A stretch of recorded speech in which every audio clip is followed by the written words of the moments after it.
kasabay ng unang araw ng klase, ang nakatakda nyo pong rally mamaya dyan sa may Mendiola Bridge, malapit po sa Malacanang. Dito po sa hinihingi ninyo na 15,000 across the board salary increase ng ating teachers. Ilan po yung ina-expect natin ng mga guro na sasama po sa kilos protesta nyo mamaya? So far po kagabi, no, about 100 po yung confirmed namin. Ano po, at sana tumaas pa, dumami pa. No? At the reason po kung bakit alas 2, kasi po, Ma'am Chia, meron klase, no, yung mga pang-umaga. So yun yung ina-expect namin, yung mga pang-umaga na matatapos ang klase by 1 or by 12:30 ay pwede nang diretso, no, dito sa Mendiola po. Ayun. Oo. Yung tanong din dito ni Manong Ted kanina, Sir Benjo, bakit nga po ba sa Mendiola ninyo gustong ipanawagan ito pong taas sa sweldo ng ating pong teachers? Well, kasi medyo magulo po ngayon ang ating mga list, ang ating listatura, no? Both houses of Congress medyo kakaiba po, no? So kaya itong paghingi po namin, no, pagpunta namin sa Mendiola, this is a symbolic po, no, na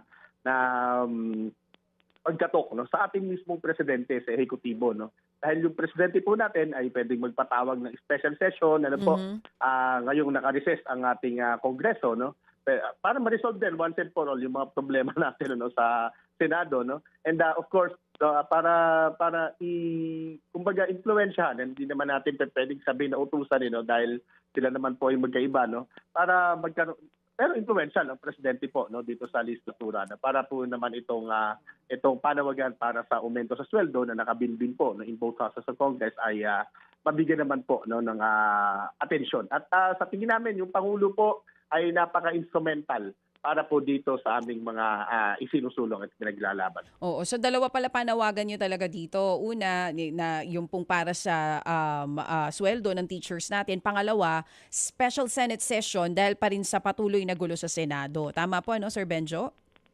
Kasama po yun kasi kung yung ating Pangulo, no, ay magpatawag ng Senate session, syempre ma-resolve yung labanan, no, yung tunggalin dyan sa Senado. At pwede na sila magtrabaho. No? That is the time po na pwede na sila mag-focus doon sa mga panukalang mga batas. Oo, para lang po mas maintindihan din ng mga magulang natin nakatutok ngayon and even the public, bakit nga po ba, sir, unang araw ng klase, itinuon nyo na rin po itong inyo pong panawagan at ang inyong rally para lang po mas maintindihan nila?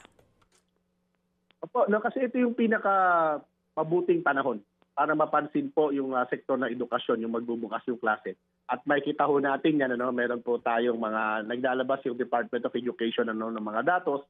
Ganito karami yung kulang, no, ng mga classrooms, no, ng mga libro, ng ating mga facilities po sa eskwelahan. Ano po, makikita ho natin na naglabas ang DepEd ng 4 o 5, no, ng mga policies, no, nung June 4, isang araw, pero naglabas ng 5 polisiya, no, na may mga binabago dito po, no, sa ating system sa Department of Education, ano.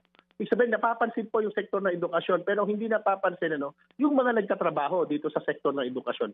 And of course, primarily yung mga guro po natin ay hindi napapansin, ano. Dinadagdagan yung mga trabaho dahil sa pagpapakilala ng mga napakaraming mga programa, no, taon-taon po yan, minsan kalagitnaan ng taon, minsan ura-urada, kagaya ngayon, ano po. Dinadagdagan yung mga trabaho, yung mga pasanin ng mga guro, pero hindi nadadagdagan yung kanyang sweldo, hindi nadadagan yung compensation.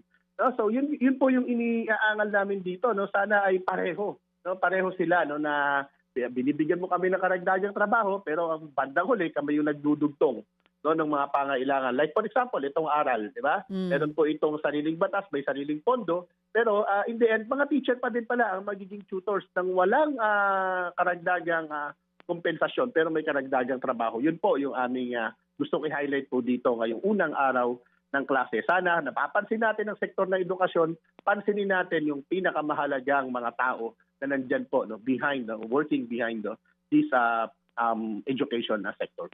Mga kapatid, patuloy po kayong tumutok sa 105.9 True FM para sa totoong balita, impormasyon, music and entertainment. Mag-subscribe sa aming YouTube channel at podcast at sundan nyo kami sa Facebook, Instagram, X at TikTok sa True Network PH.